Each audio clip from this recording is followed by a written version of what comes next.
Hi friends, ముందుగా క్రైస్తవ సోదరులందరికీ క్రిస్టమస్ శుభాకాంక్షలు. ఎందుకంటే ఈరోజు అత్యంతమైన పండగ క్రిస్టమస్ వాళ్ళ ఇళ్లలో మంచి వెలుగులు నింపాలని కోరుకుంటూ మరొక తడవ మన ఛానల్ తరపు నుంచి క్రిస్టమస్ శుభాకాంక్షలు ఫ్రెండ్స్. అయితే ఈరోజు ఏంటంటే పార్టీలు పైన చేసేవి అనే పనులు కింద దాకా రావట్లేదన్న వీటిని బట్టి గారి దృష్టి పంపించాలని ఒక వీడియో పెట్టడం జరుగుతుంది. ఎందుకంటే బట్టి గారు అక్కడ ఎంతో కష్టపడి ఎన్నో నిధులు తీసుకొచ్చి చేస్తున్నారు. కాకపోతే ఈ కింద కేడర్ అనేది సరి లేదు సార్. దీనివల్ల జనాల్లోకి అనేది వెళ్ళట్లేదు మీరు చేసే మంచి పనులు. ఈ కేడర్ని మనం ముందుగా సరి చేసుకున్నట్లయితే ఎలాంటి అవకతవకలు అనేది జరగకుండా ఉంటాయని నా అభిప్రాయం. అది మీకు చెప్పే అంత స్థాయి మంది కాదులే, కానీ కాకపోతే నాకు తెలిసిన ప్రకారంగా ఇప్పుడు జనాలు నాడిని పట్టి తెలుస్తుంటే పార్టీ అనేది సన్నగిలుతుందని ఒకటి చర్చ అయితే నడుస్తుంది జనాల్లో.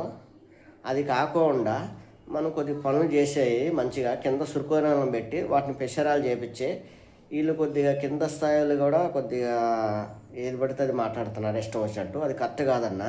ఎందుకంటే మనం గెలిచాక ఒక తీరుగా గెలవకముందు ఒక తీరుగా ఉన్నారనే పేరు రాకూడదు ఎప్పుడైనా సరే. అది గుర్తుపెట్టుకోండి. ముందు మనం గెలిచినా గెలవకపోయినా ఎప్పుడు జనం ఒక తీరుగా ఉండాలి.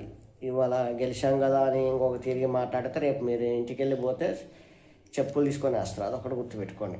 ప్రతి ఒక్క ఏ పార్టీ అయినా సరే, అది కాంగ్రెస్ అని కాదు, టీఆర్ఎస్ అని కాదు, బీజేపీ అని కాదు, ఎడగనపడ్డ ఆప్యాయతంగా పలకరీయటం నేర్చుకోండి. అమ్మ అన్నదానికి అదే అన్నదానికి చాలా తేడా ఉంటుంది. ముందు మన భాషను నేర్చుకోండి.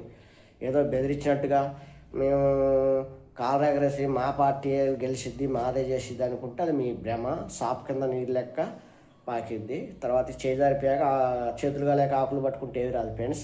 అందుకే ఎలుగున్నప్పుడే ఇల్లు చక్కదిద్దుకోవాలి. ఎలుగుపోయాక చక్కదిద్దుకోవాలని మనం ఎంత ప్రయత్నించినా చక్కదిద్దుకోలేము.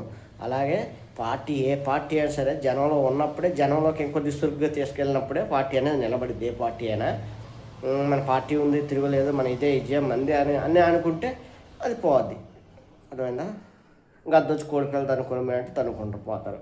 అట్లా కాకుండా మంచిగా జనాల్లోకి చేసే పనులు కానీ ఏదన్నా వచ్చినప్పుడు కానీ జనాలు ఒక సమావేశంగా కూకోబెట్టి ఏంది ఇది వచ్చింది ఇది చేద్దామని పార్టీ కేడర్ అనేది ఒక అండర్స్టాండింగ్ రావాలి.